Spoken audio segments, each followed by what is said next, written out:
बांग्लादेश में स्थितियां तनावपूर्ण बनी हुई है। मोहम्मद यूनुस के नेतृत्व वाली अंतरिम सरकार की नीतियों के खिलाफ नागरिक प्रशासन और व्यापार क्षेत्र में विरोध प्रदर्शन हो रहा है।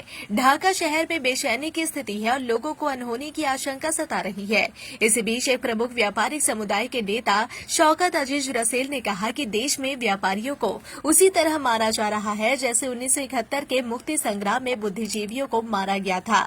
उन्होंने अकाल जैसी स्थिति की चेतावनी दी क्योंकि अधिक लोग बेरोजगार हो रहे हैं। बांग्लादेश टेक्सटाइल मिल एसोसिएशन यानी BTMA के अध्यक्ष रसेल ने व्यापार मंडलों की एक संयुक्त प्रेस कॉन्फ्रेंस में कहा कि हमें नहीं पता कि ईद उल अजहा से पहले हम श्रमिकों को बोनस और वेतन कैसे देंगे। शौकत अजीज रसेल ने कहा कि सरकार निवेशकों को बुला रही है, लेकिन विदेशी जानते हैं कि बांग्लादेश में निवेश का विकल्प सही नहीं है।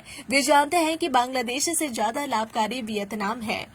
इसी बीच सरकारी कर्मचारियों ने लगातार दूसरे दिन रविवार को बांग्लादेश सचिवालय के अंदर विरोध प्रदर्शन किया, जो प्रशासन का केंद्र है। यह विरोध प्रदर्शन प्रस्तावित सरकारी सेवा संशोधन अध्यादेश 2025 के खिलाफ किया गया। प्रदर्शनकारी इसे वापस लेने की मांग कर रहे हैं। उन्होंने इसे एक काला कानून बताया जिससे अधिकारियों के लिए दंडात्मक कार्रवाई करना और सरकारी कर्मचारियों को बर्खास्त करना आसान हो गया है। यूनुस सरकार की मुश्किलें इसलिए भी डंवाडोल है क्योंकि राजस्व कर्मचारी 2 दिन से काम नहीं कर रहे। NBR यानी राष्ट्रीय राजस्व बोर्ड के अधिकारी भी एक अलग नए अध्यादेश को रद्द करने की मांग को लेकर लगातार दूसरे दिन काम से दूर रहे और रविवार को उन्होंने सोमवार से लगभग सभी आयात निर्यात गतिविधियों को अनिश्चितकाल के लिए रोकने की घोषणा की। आपके होंगे हर सपने साकार, चालू करो अपने कपड़ों का व्यापार। मैन्युफैक्चर प्राइस में माल देंगे भैया। कुर्ती 55 से चालू हो जाता है, साड़ी 115 से चालू होता है। 15,000 प्रोडक्ट आपके लिए इंतजार कर रहा है। कब तक न्यूज देखोगे? ये समय आ गया है न्यूज बनाने के लिए। इसी बीच सरकारी प्राथमिक विद्यालय के शिक्षकों ने कहा कि वे अपनी 3 सूत्री मांगों को लेकर अनिश्चितकाल के लिए सोमवार से पूरे दिन काम से दूर रहेंगे, जिसमें उनका शुरुआती वेतन राष्ट्रीय वेतनमान के 11वें ग्रेड के बराबर तय करना भी शामिल है। पिछले 2 दिनों में यूनुस की सरकार को कई अन्य चुनौतियों का सामना करना पड़ा। इस मुश्किलों के बीच बांग्लादेश के अंतरिम सरकार के मुखिया मोहम्मद यूनुस ने कहा कि बांग्लादेश अभी युद्ध जैसी स्थिति से गुजर रहा है।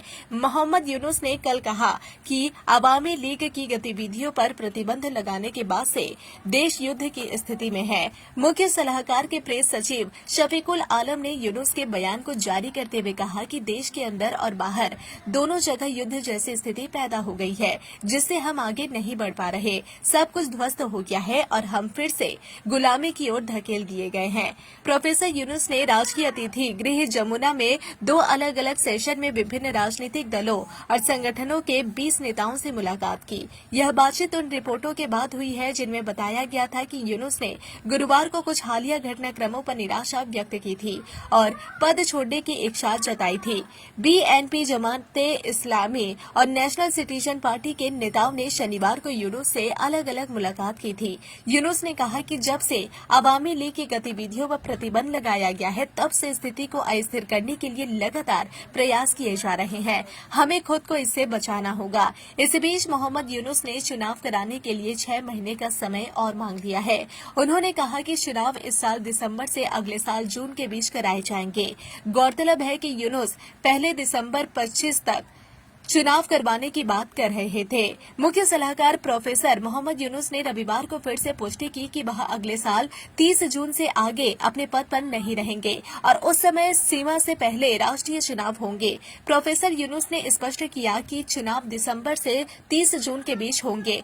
उन्होंने कहा कि वह अगले साल 30 जून के बाद एक दिन भी कुर्सी पर नहीं रहेंगे। मुख्य सलाहकार के प्रेस सचिव शफीकुल आलम ने रविवार रात प्रोफेसर यूनुस और कई राजनीतिक दलों के नेताओं के बीच हुई बैठक के बाद राज्य अतिथि गृह जमुना के बाहर एक प्रेस वार्ता के दौरान संवाददाताओं को बताया।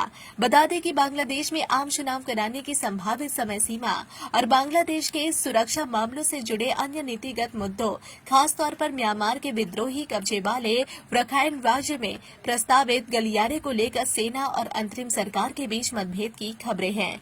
सेना प्रमुख जनरल बाकर उज जमान ने नौसेना और वायुसेना प्रमुखों के साथ पिछले सप्ताह यूनुस से मुलाकात मुलाकात की और कथित तौर पर इस साल दिसंबर तक चुनाव कराने की अपनी मांग दोहराई ताकि निर्वाचित सरकार कार्यभार संभाल सके। उन्होंने गलियारे के मुद्दे पर अपनी आपत्ति भी जताई, लेकिन यूनुस ने अब चुनाव कराने के लिए 2026 जून तक समय मांग लिया है।